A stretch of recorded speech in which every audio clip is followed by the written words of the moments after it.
Newly released photos of the September 11th attacks are shedding new light on one of the darkest days in U.S. history.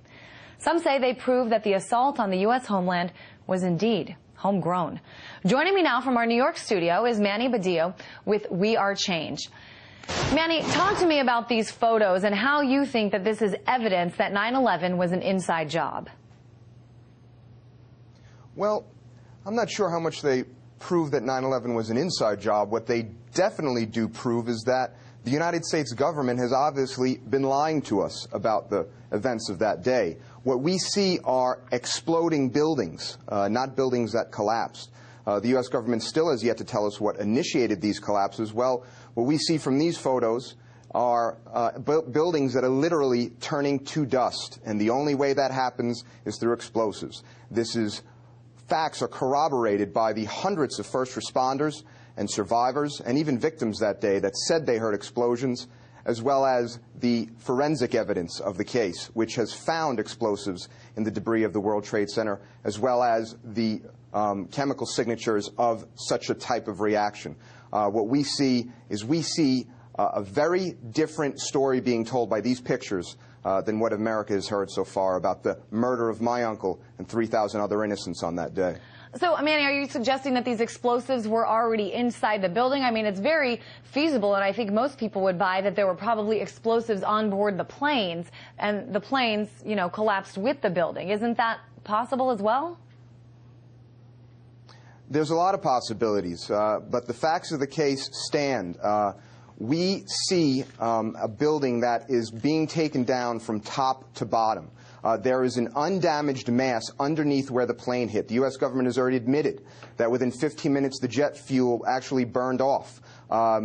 Steel is an excellent conductor of heat, so any heat that was being caused by any internal fires was being dissipated through the entire superstructure.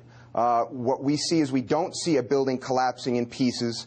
We see a building turning to dust. We see pyroclastic-like flows occurring as these buildings are coming down. We see a pile of rubble, of dust, that eyewitnesses said that not even, there wasn't even discernible pieces of office furniture. Where'd the steel go? Where's the core columns? The 47 columns 4 inches thick that should have been standing.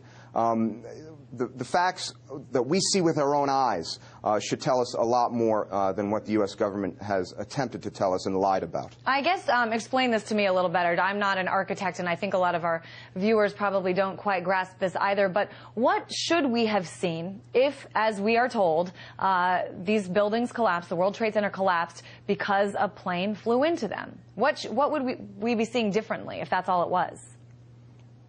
Well, we'd be seeing two buildings standing today downtown. We'd be seeing actually 3 buildings standing because the Solomon Brothers building, Building 7, the biggest mystery of all, actually also came down in its own footprint at nearly free fall speed.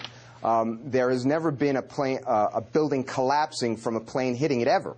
The fact is that we just take a look at some past collapses that took place here throughout the world, and then take a look at how buildings are demolished and brought down. You're going to see very eerie similarities to buildings being demolished as opposed to a plane hitting them, and then all of a sudden coming down an hour and an hour and a half later.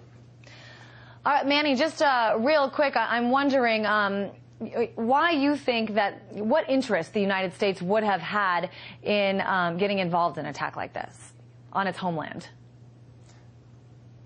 Well, this is age-old. False flag operations have been going on since the dawn of civilization. The United States has participated in them. It's been proven. The USS Maine in Havana Harbor in 1898, the Gulf of Tonkin incident. Here we have, the events of September 11th, an unsolved crime, a mass murder, where the majority of commissioners said we did not get the entire story, where 70% of family members' questions were never answered. We have the first place that we went to was the oil fields in the Middle East. We are in Afghanistan right now, not just for the oil pipeline, but for the other natural resources, uranium, cobalt, natural gas, and also the natural resource of opium. Okay, the CIA has been bringing opium and heroin to this country for years. We now control that natural resource. Now we're in Iraq. Now we're building permanent military bases in the former Soviet republics. This is a war of empire. This is to keep also Russia and China and India away from these places. So, no, we haven't gotten Osama bin Laden, the CIA asset, but we have gotten our troops in the Middle East surrounding our next target, Iran. You know, the American people really need to wake up and understand that, you know, we've been lied to, and now is the time for us, for we the people, to really stand up and say, we're not going to take it anymore. We want the answers. We want a real investigation of what happened on 9/11. All right, Manny Badillo joining us. He's with We Are Change.